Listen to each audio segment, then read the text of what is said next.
someone on YouTube was asking if I had ever made a video on the Sixth Sense, Six Axis, Portal 2 DLC, or whatever the hell that thing is called. And no, I did not. I was in the writer's room for that a little bit, but I don't really remember it.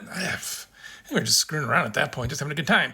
But that did have an influence on VR, oddly enough, because I was at GDC, so I can make a video about the launch of the Vive. But I was just like meeting people and trying to see who could be somebody to work with. And I met Denny from Cloudhead Games, and he was demoing their game, and they had this Sixth Sense, Six Axis thing or whatever. But it has that on, and there's so many buttons, and I couldn't figure out what to do. And I'm like, I want one button.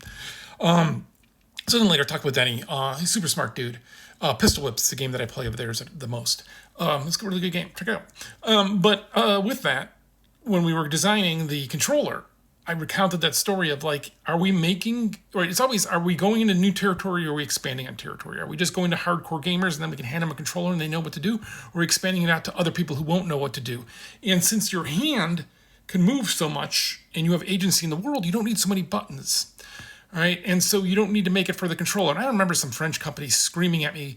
They're going to make their VR game for the controller because that's the most adopted input device in the world.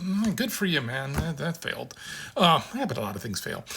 But so when we were doing ours, it was like, hey, this is having this input so that you can use the agency in the space and everything and do the input. And that's why the Vive controller is limited, and it doesn't just map the Xbox controller. So one of the influence was that. Yeah. And so that's how we got there. And that's where the Sixth Sense, Six Axis thing. There's one of the guys who worked there that was really nice that I would meet a bunch. So I'm not trying to belittle them, or I just can't remember the names. It's all confusing to me. The Razer, right?